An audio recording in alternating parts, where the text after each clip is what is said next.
네, 매일 아침 꼭 챙겨야 할 뉴스 딱 3개만 골라서 깊게 들여다봅니다. 뉴스 세계 시간인데요. 자, 목요일에는 김수민 시사평론가와 함께합니다. 어서 오세요. 반갑습니다. 자, 그리고 박지훈 변호사 모셨습니다. 어서 오세요. 네, 안녕하세요. 네, 자, 뉴스 세계 시작을 해볼까요? 네, 총선이 다가오고 있는데도 선거구 획정이 아직 덜 됐습니다. 네. 국회의원 선거구 획정위원회가 제출한 이 안을 국회에서 다시 반려를 하면서 네. 제출을 새로 하기로 했고요. 그래서 오늘 본회의에서 통과되기는 불가능해졌고 7일 새로운 안이 나올 예정입니다. 일단 뭐 국회 여야 합의한 거 보면 세종시를 2개로 나누고 네. 반면 군포는 합친다.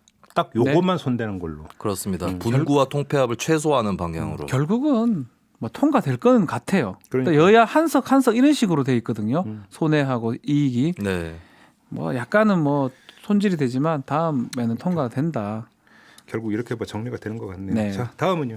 광진을 지역구에 출마를 한 미래통합당 오세훈 예비후보가 네. 자신이 사는 아파트의 경비원 등에게 명절 3차례에 걸쳐서 총 120만 원 금품을 제공한 사실이 드러났습니다. 네. 오전 서울시장 측은 사회상규에 어긋나지 않아서 그렇게 판단해서 줬다가 지난 설 직후에 회수를 했다고 해명을 했고요. 네. 근데 이제 금품 제공 자체는 이제 위반 혐의가 성립이 되기 때문에 그렇죠. 어떤 결과를 또 향후에 초래할지 관심이 집중되고 이거 있습니다. 선거관리위원회에서 넣었거든요. 네. 그러니까 딴 데서 이제 딴 후보 측에서 고발한 거하고 선거관리에서 위원회에서 고발한 건 다른 겁니다. 네, 그렇죠. 법 위반 측면이 정치자금법이나 이게 법 위반 측면이 크다고 보고 선거 광진을이 조금 이 박빙세가 됐는데 이게 또 쟁점으로 부각되는 게 아닌가 변수가 될 수가 있죠. 생각이 듭니다. 그리고 아무튼 현행 선거법을 오세훈법이라고 부르죠. 그렇습니다. 현행 선거법의 틀을 짠 사람이 바로 오세훈. 더 투명한 정치를 예비후보. 위한 본인이 예전 국회의원 때 만들었던 겁니다. 그러니까요. 그게 발목을 잡을 가능성이 높아 보이네요. 예. 그리고 이제 오세훈법의 가장 기본은 입은 풀고 돈은 잡는다. 네. 뭐 이런 거였는데 가져라. 다음으로 넘어가죠. 바른미래당 출신으로 미래통합당에 입당한 임재훈 의원이 공천에서 컷오프됐습니다. 임 의원이 그동안의 선거제도 개혁이라든지 유치원 3법, 공수처법 이쪽에 패스트트랙 처리에 깊숙하게 관여를 했기 때문에 이에 따라서 컷오프됐다라는 관측이 있어서 그렇다면 같은 처지에 있는 이찬열 의원 어떻게 될 건지 또 이목이 모아지고 있고요. 아니 그럴 거면 아예 당에서 받지를 말았어야 되는 거 아닌가요? 어떻게 보면은 이제 뒤통수를 맞았다라고 볼 수도 있는 거겠고. 이러면 안 되는 거 아닌가요? 그러니까 서울신문인 거 보니까 팽이라고 하는 단어 썼더라고요. 맞죠. 팽. 네. 토사구 팽, 뭐, 네. 뭐 싸운 건 없지만 별로. 근데 지금 공천관리위원회에 참여하고 있는 이석연 변호사 같은 경우는 이찬열 의원 컷오프 시켜야 된다 이런 주장을 또 대놓고 하고 있는 그런 상태입니다. 네. 자 그리고 근데 뭐니 해도 어제 가장 큰 뉴스는 편지였죠. 예, 박근혜 전 대통령의 옥중 편지가 대리인인 유영하 변호사를 통해서 공개가 됐습니다. 네. 뭐 한마디로 기존 거대 야당 중심으로 단결을 촉구한다라고 네. 하는 이런 내용이었죠. 예. 일단 편지 내용 가운데 그 가장 눈길을 끄는 부분 한 대목만 좀 읽어주실래요? 서로 간 차이가 있을 수 있고 메우기 힘든 간극도 있지만 더 나은 대한민국을 위해 기존 거대 야당 중심으로 태극기를 들었던 여러분 모두가 하나로 힘을 합쳐 주실 것을 호소드립니다. 네, 이 편지를 두고 참 이제 또 여야가 이제 거센 공방이 시작이 되는데 네. 우리 짧게 2개로 나눠서 한번 이야기를 해봅시다. 첫째, 윤리적인 측면. 윤리적인 측면이란 거 뭔가 거창한 것 같지만 윤리적이라고 하는 게 옳고 그름을 따지는 거니까 네. 옳은 행동입니까? 그런 행동입니까? 안 되죠. 왜냐? 감옥에 있고요. 네, 그 감옥에 있는 이유가 탄핵당해서 있는 거예요. 네, 근데 이게 어쨌든 간에 자신을 지지하는 사람들한테 어떤 투표를 유도하는 선거 개입의 양상이거든요. 네. 안 맞습니다. 맞지 네. 않습니다. 자숙해야 되는 죄인이죠. 감옥에 있습니다. 감옥에. 네. 죄수죠. 예. 그러니까 그러면 옛날 사극에 이런 말이 있죠. 그 입 다물라. 이런 명대사 있었죠. 네. 그죠? 근데 이제 선거 개입이 이게 관권을 동원한 뭐 현직 권력자의 선거 개입은 또 아닌 거고 네. 이제 예전에 그 헌법재판소 판결 때문에 재소자도 투표를 할 수 있도록 그렇게 돼 있어서 사실은 박근혜 전 대통령도 처음 구속 초기에 대통령 선거도 투표를 할 수 있었거든요. 그래서 저는 뭐 정치적 발언 자체는 할 수 있는 거 아닌가라고 보는데 궁금해지는 건 이 효과입니다. 과연 무엇을 위해서 이러는 것인가? 저는 네. 효과가 왜 하필 이 시점이냐. 공학적 측면으로 한번 넘어가 봅시다. 거대 야당이라 했어요. 그냥 미래통합당이라고 뭐 해도 되잖아요. 네. 기존 거대 야당 하나밖에 없어요. 네. 뭐 다른 당은 아니잖아요. 태극기 들었다는 거는 본인을 지지했던 많은 그 사람들인데, 근데 거대 야당 중심으로 이렇게 얘기를 하면서 했던 거는 만약에 혹시나 지금 계속 지금 통합의 모습들이 있어요. 자유공화당 이름 하도 많이 바뀌니까 지금 그 지지자들끼리 당이 뭐 홍문종 당하고 붙여지는 그런 양상이 있으니까 더 늦어지면 본인이 끼어들 공간이 없이 다 알아서 연대나 양협 통합이 될 수 있으니까 그게 좀 두려워서 있지 않을까 생각은 저는 한편으로 들더라고요. 네. 김수민 평론가는 그래 효과적인 측면 어떻게 보세요? 저는 일단 이 편지에서 아까 윤리적인 얘기를 한다고 했지만 좀 의아했던 거는 그래도 과거에 대통령이었잖아요. 근데 이 편지 내용을 보면 태극기 부대에게 대상이 한정돼 있습니다. 국민들에 대한 메시지도 아니고 그래서 이거는 일개 정당 지도자도 아니고 정파 지도자 정도의 그런 스탠스에서 편지를 썼다고 보여지는데 근데 지금 문제는 이제 미래통합당 입장에서는 이번 총선을 치르기가 유리해지려면 정권 심판 프레임으로 가는 게 맞죠. 그러니까 미래통합당의 지지층은 어쨌든 국한되어 있는 측면이 있고 그러면 지역구 선거에서 이기려면 한 표라도 더 나와야 되는데 중도층이라든지 그렇죠. 무당파라든지 이쪽 표를 얻어야 되거든요. 근데 이쪽이 지금 최근 들어서서 미래통합당 지지하지 않은 이유가 박근혜 전 대통령 탄핵 때문 아니겠습니까? 결정적으로. 근데 그 중간층의 새로운 지지 유입을 오히려 박 전 대통령 편지를 통해서 막고 있는 거 아니냐. 그렇죠. 그럼 도대체 이게 선거에서 이기려고 한 것인지. 예, 그래서 지금 중앙일보의 기사 헤드라인 중에 하나 특이한 게 있는데 반발한 민주당 속내는 다르다. 라고 나와 있어요. 민주당에서는 오히려 반기고 있다라는 거죠. 아니, 왼쪽으로 가는 모습을 보여야 되는데 보수 정당이기 때문에 선거 때만이라도 그 박빙이잖아요. 수도권에 박빙으로 다 결정이 나는데 더 오른쪽으로 갑시다라고 하는 거랑 똑같은 거거든요. 그래서 선거 공학적으로는 연합이나 효과가 있어 보이긴 합니다. 그렇지만 결과론적으로 봤을 때는 나쁜 현상이 더 저는 영향이 더 크지 않을까 생각이 듭니다. 하나만 좀 보태면 그러니까 이른바 태극기 세력이 정치화돼 가지고 미래통합당의 표를 갉아먹어 버렸죠. 그렇죠. 사실상 어떤 그인가 당선 가능성을 높이는 게 아니라 떨어뜨려 버린다라고 한다면 단계를 호소하는 게 상당한 뭐 효과를 발 수도 있죠.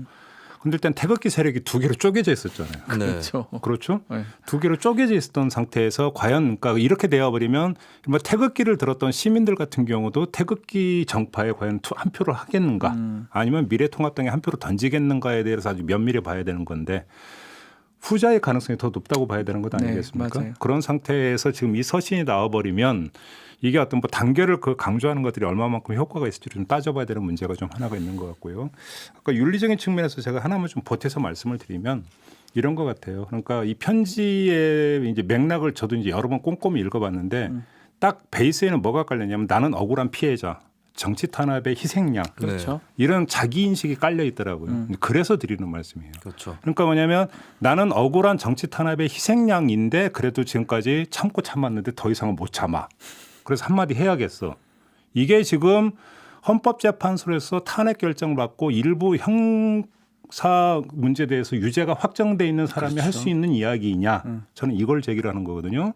그래서 옳지 않아. 무려 징역 많은 이야기를 이제 하고 있는 거고요. 30년이 넘습니다. 그러니까요. 추징금 벌금이 어마어마합니다. 네. 그럼 사법부나 헌법재판소 다 잘못한 겁니까? 네. 질문하고 싶어요. 제가 볼 때 이제 사극 모드로 한 번만 더 말씀을 드리면 석고 대제를 해도 부족한 분이 네. 왜 이렇게 당당하시냐. 저는 이 말씀을 그 입을 다물라. 다시 그렇죠. 얘기를. 아유 제가 하면 안 근데 되죠. 지금까지 혐의를 한 번도 일부라도 인정한 적이 없어요. 그러니까요. 아마 그 당연한 귀결이 아닐까 이렇게 보여집니다. 결국은 이 이야기는 박근혜 전 대통령이 대통령 재임 시절에 입만 열면 얘기했던 대한민국의 헌정 질서와 법 질서를 스스로 부정하는 행위다. 이렇게밖에는 볼 수가 없는 거 아니겠습니까? 네. 끝까지. 그런 점에서 그 입 다물라 이런 이야기가 나오는 거고요. 뭐 공학적인 측면에서 이게 그러니까 그 보수 표심이 어떤 영향을 미칠 것인가는 딱 듣는 순간에 어떤 느낌이 왔는지를 보면 대충은 네. 알 수 있지 않을까 싶은 생각이 드는데요. 간단히 한마디만 정리하면 이 통합 때 탄핵의 강을 건너자라고 했는데 탄핵의 강을 건넌 게 아니라 침묵의 강을 건넜다. 이런 이야기가 많이 있었는데 이 침묵의 카르텔을 깨버렸습니다. 네. 박근혜의 서신이 이게 도움이 될까? 도움이 안 될까? 이건 뭐 충분히 판단해 볼 수 있는. 조금만 지나보면 알 것 같은데요. 네, 그렇게 좀 정리를 하겠습니다. 자, 다음으로 넘어가죠. 네, 이른바 타다 금지법으로 불리우는 여객 자동차 운수사업법 개정안이 국회 법제사법위원회를 통과했습니다. 대부분 국회 법제사법위원회 통과를 하면 본회의 통과는 유력해지는 것이죠. 이 법안 내용은 이제 플랫폼 운송사업 가맹 사업, 중개 사업 이런 새로운 여객 운송 사업을 신설할 수 있도록 하는 내용을 담고 네. 있고요. 그리고 예. 현실적인 여건을 감안해서 렌터카도 활용을 할 수 있도록 해줬습니다. 근데 문제는 이제 이런 사업을 할 경우에 이 차를 대여하는 시간이 6시간 이상이 넘거나 아니면 대여, 반납 이런 장소를 공항, 네. 항만 이렇게 국한을 시켜놨거든요. 그게 아니면 이제 타다는 일정액의 기여금을 내야지 택시 총량제 내에서의 플랫폼 운송 면허를 부여받을 수가 있는 겁니다. 네. 근데 이제 타다 측에서는 국회 본회의를 통과해서 이 법안이 개정이 되면 1년 6개월밖에 시한이 없는데 그냥 운행을 중단하는 것으로 네. 그렇게 방침을 발표를 했습니다. 네, 아무튼 법사위 통과가 된 거죠. 네, 본회의만 그렇습니다. 남았어요. 이제 본회의는 이제 바로 이제 넘어가게 네. 된 거죠. 네. 본회의 남았는데 네.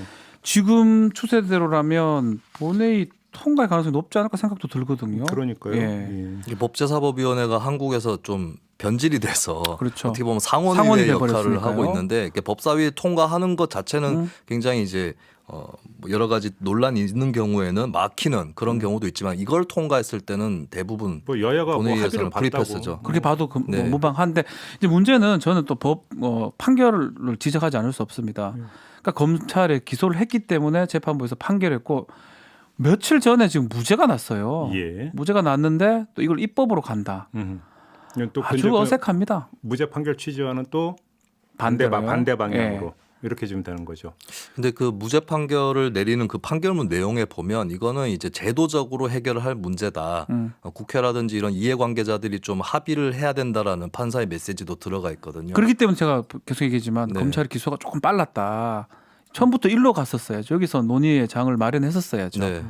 근데 국회라는 공간이 아시다시피 이게 좋든 그러든 간에 법안이 빨리 처리될 수 있는 그런 과정을 갖고 있지 못하죠 현재. 네. 오히려 그 판결 때문에 좀 빨라졌다라고 볼 수도 있을 것 같아요. 그런 부분도 있겠죠. 예. 총선 저희가- 전에는 이게 통과되기 어려울 거다라는 관측도 많았었거든요. 저희도 그러니까 네. 이 뉴스에 얘기했었죠. 그 얘기 그대로 했었어요. 얘기했었어요. 네, 근데 또 발빠르게 또 이것도 움직이네요. 요건 또 빨리 합니다. 예. 그러게요. 네, 알겠습니다. 자, 마지막 뉴스로 넘어가죠. 네, 코로나 관련 뉴스입니다. 네. 대구시에서 어제 그 대구 지역 확진자의 특징에 대해서 좀 발표를 했는데요. 대구 지역 확진자 80%가 신천지 신도로 파악이 됐고요. 네. 그리고 신천지 신도 가운데서 절반 이상 대구 지역에서 확진 판정을 받았습니다. 근데 이제 검사 초기에는 오히려 신도 확진율, 그러니까 신도 중에서 확진 판정을 받은 사람 비율이 더 높았는데 이들이 이제 2월 9일과 16일에 예배에 참가한 사람들이었거든요. 그래서 높았다. 예, 그래서 앞으로는 이제 신천지 신도 조사가 끝나면은 확산세가 오히려 꺾일 수도 있다라는 게 권영진 대구시장과 정세균 국무총리 공통된 의견입니다. 이게 이제 전망이자 기대 아니겠습니까? 그렇습니다. 네. 바람. 네. 음. 그리고 신천지 관련 소식이 하나 더 있는데요. 어제 신천지 홈페이지가 한때 해킹을 당했습니다. 네. 그러면서 팝업창에 신천지 사이트 중학생한테 다 털렸죠. 크크크라고 하는 이 해킹한 사람의 솜씨로 보이는 그런 글이 뜨기도 근데 했었고요. 진짜로 중학생이었어요? 그것은 아직은 알 수는 없습니다. 얼마 전에도 한 언론사 뭐 전광판인가 이게 해킹당했는데 그때도 뭐 중학생 뭐 이런 얘기 나오지 않았었나요? 질풍노도의 중학생. 중학교 2학년 학생. 그걸 가장했을 가능성도 일부러 없진 그랬겠죠. 않겠죠. 예. 아무튼 네, 그리고요. 그리고 이제 정부의 대책이 나왔는데요. 네. 현재 50%인 마스크 공적 판매 물량을 80%까지 올리기로 했습니다. 정세균 총리는 배급제라는 단어까지 네네. 사용을 했고요. 네. 또 정부는 어제 국무회의를 열고 코로나19 극복 추경 예산안 11조 7천억 원을 편성했습니다. 이 뉴스 세계가 끝나는 대로 바로 이 마스크 수급 문제에 대해서 이 마스크 생산업자 인터뷰가 좀 예정이 되어 있습니다. 네. 좀 귀 기울여 주시고요. 이 추경안을 좀 꼼꼼히 좀 살펴봐야 될 것 같은데 가장 눈에 들어오는 게 어떤 겁니까? 추경안에 대해서 좀 논란이 될 만한 부분이 있긴 한데요. 네. 이게 이제 착한 건물주 지원이라고 네, 요약이 네. 되기도 하는데 건물주가 임대료를 내려주면 상반기 그 내린 만큼의 50%를 네. 보전해 준다라고 그렇죠. 하는 부분이 있는데 이게 이제 어떻게 보면 직접적으로 좀 세입자를 지원해야 되는 그런 것이 더 바람직한 것이 아닌가. 이거는 정말로 복불복이거든요. 세입자 네. 입장에서는. 그렇죠. 착한 건물주를 만나면 그러니까 이제 그 월세를 깎아주니까 좋은데 못된 건물주 만난 세입자는 라고 하는 어떤 질문에 정부는 전혀 대답을 할 수가 없는 간접적인 거기 때문에. 걸 차라리 직접으로 지원하면 되는데. 그러니까요. 그 아쉬움이 있어요, 사실은. 근데 참 이제 그 보편적으로 모든 세입자에게 뭔가를 지원하자면 또 어마어마한 너무 비용이 네. 많이 드니까. 이게 이제 엄두가 안 나는 어떤 이런 측면이 뭐 있어서 그랬는지는 모르겠습니다만 아무튼 이걸 좀 논란이 좀 되더라고요. 네. 그리고요.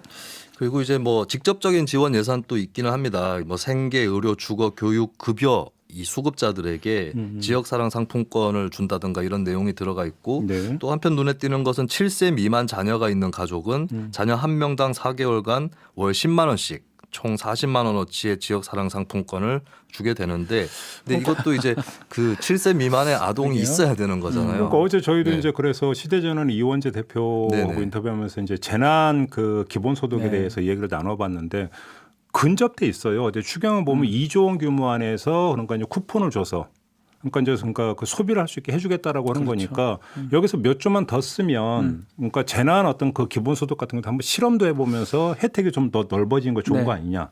근데 여기서 딱 멈춰버리더라고요. 상상력이라 그러잖아요. 네. 추경할 때 좀 이런데 상상력을 좀 동원해서 국민이 봤을 때 이런 거는 좀 안 들어요. 그러니까 예전에 했던 거랑 비슷하고 네, 좀 더 비상한 조치가 좀 나왔으면 하는 어떤 좀 아쉬움이 있는 거죠. 기본소득 네. 얘기하셨는데 기본소득 이번에 한번 제대로 한번 해보는 것도 그러니까요. 아쉬운 이렇게 좀 상시적인 기본소득은 재원 때문에 부담이 되더라도 재난 지금, 기본소득이라는 그렇죠. 것은 해볼만하고 뭐 지금 사실은 시민 항쟁에 부딪혀 있는 홍콩조차도 그런 얘기를 하고 그렇죠. 있는 물론 항쟁 때문에 그런 얘기가 나왔을 수도 있겠지만 예, 그렇죠. 네. 거기는 뭐 우리 돈으로 뭐 100 몇십만 원씩인가 일괄 지급한다 그런 네. 거죠. 기본소득이요. 예. 예. 그러고요. 네, 아무튼 근데 이제 오늘 이제 그 추경안 이제 총리 이제 신가 국회 연설이 네. 있게 되고 여야가 이제 어떻게 또 속도를 내는가 이것도 좀 봐야 어쨌든 되네요. 속도 내려고 아마 이렇게 짰는 거 아닌가 저는 생각이 듭니다. 상상력 알겠습니다. 발휘보다는요. 자, 뉴스 세계 오늘 이렇게 마무리하겠습니다. 김수민 평론가, 박지훈 변호사와 함께했습니다. 고맙습니다. 네, 감사합니다. 이슈의 핵심을 꿰뚫는 예리한 시선, 믿고 듣는 진품 시사 김종배 시선 집중.